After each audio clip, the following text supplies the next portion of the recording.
I'm Whitney Stofflet. I'm the Design and Communication Specialist here at Bethlehem Lutheran Church. And I'm Ben Cieslik. I'm the Executive Pastor, and I work with the Communications Office as well.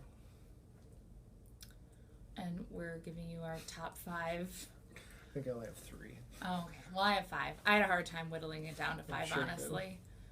But, The first thing that I always consider and try and get the staff here to think about before we put anything, frankly, in any environment is why.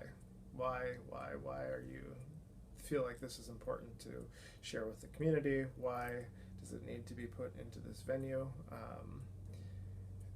And I guess that correlates sort of with my second, is that just because you can doesn't mean you should.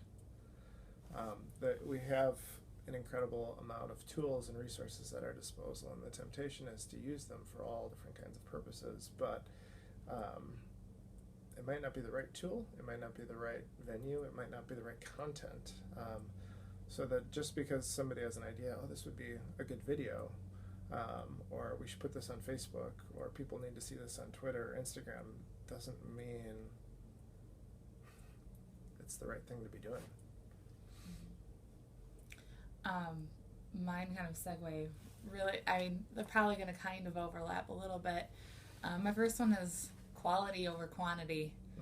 And there's kind of 2 points to this really, and it's knowing your audience, and cater your content towards them based on whatever platform you're using at the time. And with platforms, I mean kind of with social media platforms, so knowing that who's on Facebook isn't necessarily who's on Twitter. If you want to get at your middle-aged women.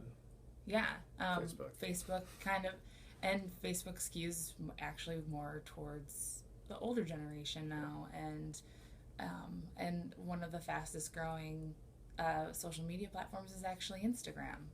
Like, it's actually just surpassed Twitter. So knowing like that, and that kind of goes on to what Ben just said, like knowing what to post where, and don't post 400 times a day. There are some people, like some social media, for lack of a better term, pundits, will tell you to that you can email and post as many times as you want and it doesn't matter, and I've never found that to be true. Like, I don't like getting 400 emails. I will delete you. I'll unfollow you. I will unsubscribe. And, they won't like your posts anymore. They will hide you. They're not going to interact. Right. So, and the whole point of social media is interaction. The whole point of online is communication, is the whole interaction in separate points. They're there, you're here. You want them to interact with you. Yeah. Go ahead. I was just going to say that I think one of the things that we often imagine to be the case is that somehow social media or the digital realm is different from what we're doing when we're together. And really, these tools exist to help us deepen and support and strengthen the ministry mission, whatever of the particular context that you're serving and working in. And so I am always mindful of what we're putting in our social media or on our website needs to help reinforce, needs to help foster the story, needs to help strengthen what is happening when people do gather, so that it's not a different thing that's happening. We don't just have social media conversations, we have things that continue the conversation maybe that began on Sunday, or helped set the stage for what's to happen on Wednesday, or giving people tools to continue engaging each other in continue the conversation. Yeah. And realistically, it's a tool. They Right. are tools. They're tools to get people into the door here. This is kind of my 4th point, but since Ben brought it up, I'm going to segue to this one. Be authentic. Your content, your photos, everything, they should be authentic snapshots of who your congregation, who you are, who your congregation is, because it's authentic but curated content. Yeah. You know, you have control over what's there. Right. So you can make it look how you want it. You know, you can make it look pretty. You can make it look how you want it. But pretty is different than artificial. Right. Yes. It can look nice. You can have nice photos. I mean, that's going to get people in the door better than, you know, a slightly blurry iPhone photo. iPhones can take great photos though. Yeah. But and those truly authentic posts, you'll end up finding will have a much more viral response than anything that you try to go viral. Like, the more you try to make something go viral, the less interaction you'll actually have on things. But the more authentic you can be with something, like an example of something recently that we did, like we have a lunch on Thursdays for patients with Alzheimer's.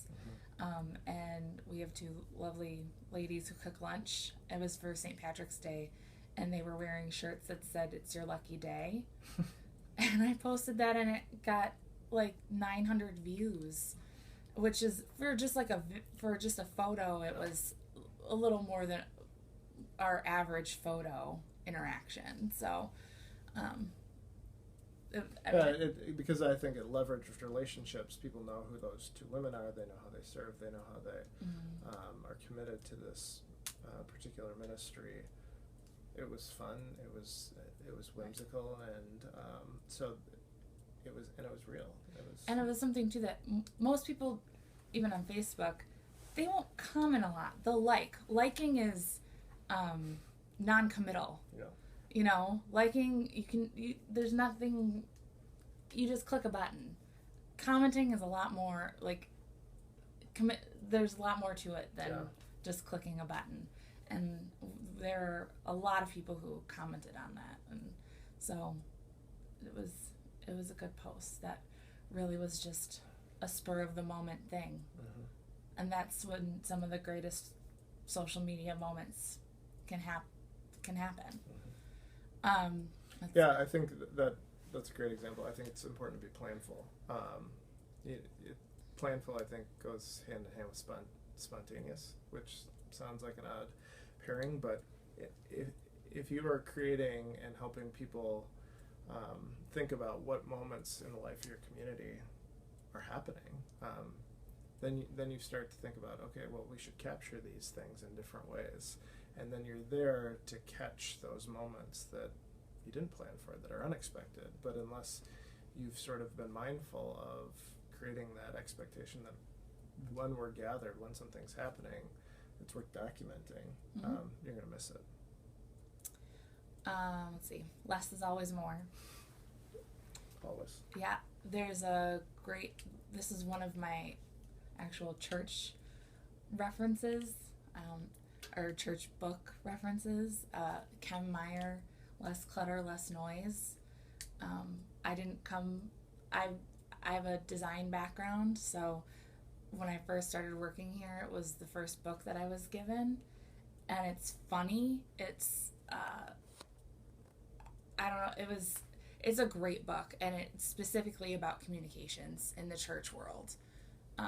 I think it was written in 2009, but it's something that I still to this day will go back and reference. So for anyone working in communication, whether or not you're would specifically be working in communications in the future, even as a pastor, I could see it being very helpful reference-wise. In any form of social media, website, online, get to know how to use analytics. Make them your friend. It helps you to know your audience better and their trends, like when they're online, so that you can figure out when to post to get better interactions. So that you can schedule posts so that you don't actually have to be online when they're posting. Because like on Facebook, it's usually after 5 p.m. And you're at home. Hopefully. And you don't really want to be on your computer all night. Right. Doing that. And then for me personally, sometimes look beyond the church world for inspiration and guidance. Sometimes that's the nonprofit world. Here in Minnesota, the Minnesota chapter or Council for Nonprofits is fantastic. They have lots of like tech and communication conferences that incorporate the design and communications world here, but also just the nonprofit world in general, but also some of my favorite books. There's a guy named Gary, I'm going to probably butcher his last name, Vaynerchuk. My favorite book of his is called Jab, Jab, Right Hook, and it's specifically about social media. Mm-hmm. He's written some other books that kind of go over other things, but that one's specifically about social media. Seth Godin. Anything of his. And then one of my kind of reference books that I have on my desk pretty much at all times is called Likeable Social Media. It's by Dave Kirpin. And it covers everything. And one thing that I've run into a lot with social media, especially even within the realms of the church world, though, is there's a lot of great first steps, like how to get started. and then you've just dove off a cliff because that second part, there's not a lot out there. Right. And you're kind of on your own, which in some aspects is great because you need to be the one to figure out what works and what doesn't for you. But sometimes you're kind of stuck out there and you're just like, what do I do now? Mm-hmm. You know, like strategy-wise, helping to come up with some sort of, because you do need to come up with a social media strategy. Right. Yeah, it's like set realistic goals. You're not going to be able to start generating, new content each and every day. Right. Particularly if you're doing it by yourself. And I think that's mostly the biggest reason why I started looking outside the church world at that point, was because I couldn't find the resources that I needed at that point. Yeah. So finding, people that can help you develop that strategy, whether it's, we're just going to make this one post every Thursday, mm-hmm. We're going to commit to doing that, but having that sort of consistent plan, even if it's not every day, I think is a really helpful. Because your everyday will always get in the way of posting what you want to post. Right. If you don't do that. Because I constantly run into that all the time. Mm-hmm. I think my final one would be that, and it kind of piggybacks off what Whitney was saying of looking outside the church world, but I think the things that are most effective in our communications are when we are unexpected.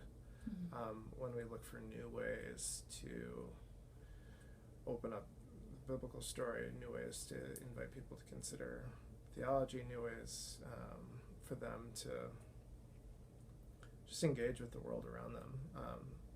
We have all kinds of jargon and words that carry so much freight and baggage in the church world, and don't use them in your communications. Don't take the theological shortcuts that you spend 4 years learning in seminary, because people don't know what it means. Or if they know, I try to call them out on that a lot, actually. Actually, that's a great advice, is to find somebody who holds you accountable to not using stuff that isn't meaningful or has multiple meanings. Be clear and be unexpected. And try to use the same voice in all mediums. What we mean by that is that when you're writing, when you're posting, when you're doing things in any sort of venue, you want it to sound like you. You want it to sound like you as a person, or you want it to sound like you as an institution. So we've been working really hard on kind of curating what the Bethlehem voice sounds like in all arenas. So it's Well, it's a combination of a lot of our different writing styles, but when it gets put into print, when it gets put on social media, it sounds like Bethlehem, and that consistency is, you see that in all kinds of different, you walk into a Starbucks, you know it's a Starbucks. They have a tone. Their social media has a tone. It has a voice. It's branding. It's branding. I think Don't be afraid of that word. I think people throw it around a lot and don't essentially know exactly what it is. Right.